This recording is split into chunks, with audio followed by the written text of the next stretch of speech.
Hey everybody, it's InnoVision.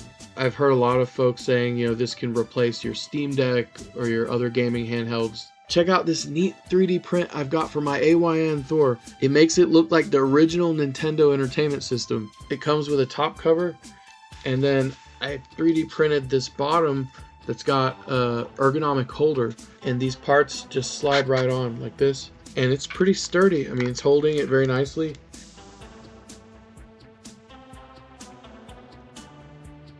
And I've got Linux loaded up on here so I can have a SteamOS-like experience. And what we have right here is ROCKNIX, an immutable Linux distribution that's a gaming-first distribution that loads directly into your emulation station front end. I've got various consoles already loaded up here, like Super Nintendo, for example, and I love the scraper that's built in here. It shows you a preview of the different games as you look through the interface. But what's really neat about this distro, it comes with a Steam client built in. So we're running Steam on ARM with FEX emulation, and so this is more or less the same experience we're going to see on the Steam frame here. I've got all my Steam games that I've downloaded. You can load Steam right up, and for all intents and purposes, once you're in Steam, it feels and looks just like SteamOS. Look at that. We're in Steam. I've got several games here. I'm going to fire up Ball Pit.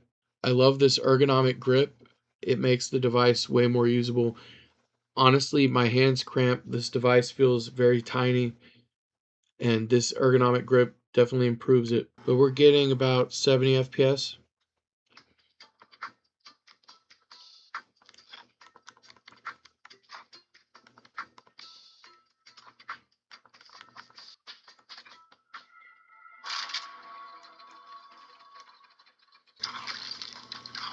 We're hugging 60 FPS here, but the game runs smooth. I'm running at the full resolution of the display, which is 1080p. If I reduce it to 720p, the game runs even smoother.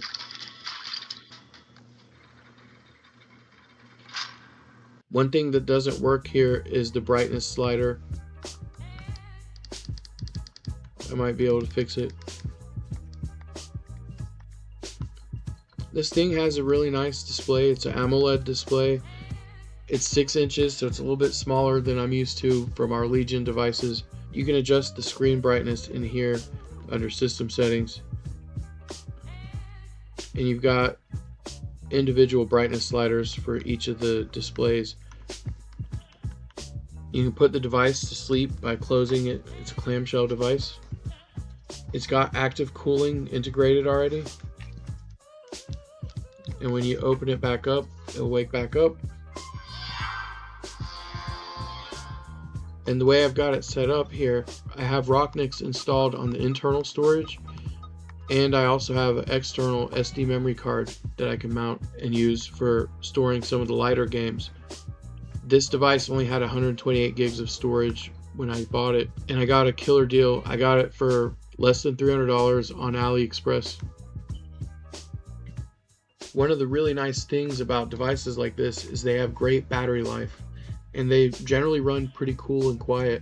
Now, there's been a lot of buzz about Android devices being able to run SteamOS and Steam games, and I'm planning my own content around this. I just want to manage everyone's expectations here. I've heard a lot of folks saying, this can replace your Steam Deck or your other gaming handhelds. That's absolutely not true. This hardware is missing certain graphics capabilities and hardware acceleration around graphics, and it's going to be many years before we see that functionality arriving on devices like this. I think for a lot of folks who play older games that are 10 to 15 years old, or a lot of indie games, then this can replace a Steam Deck if that's the only kind of games you want to play. But realistically, anything that requires special shader hardware or special graphics card hardware, DirectX 12 games, it's going to be a while before we see games like that running on this kind of hardware. And it's not a matter of optimizing FEX, and it's not a matter of optimizing Proton. This is a physical limitation. These devices are missing hardware that's required for rendering and performing certain rendering operations.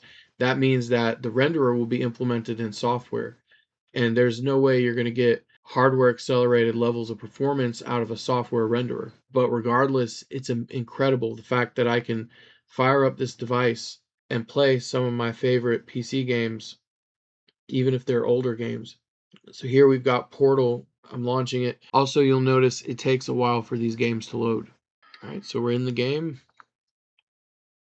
And this is running off of the SD memory card, not the internal storage.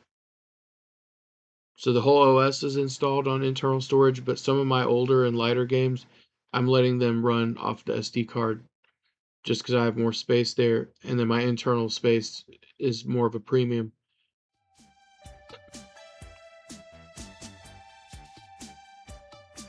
Alright, so I'm sufficiently above 60 FPS. I'm just going to walk in here, it's a little bit busier. You know, we're getting about 70 FPS. And it's just incredible that this itty bitty, very portable handheld, this is something that can literally fit in your pocket, is able to play some of these older games. But don't go in there expecting to play Baldur's Gate 3 on this anytime soon.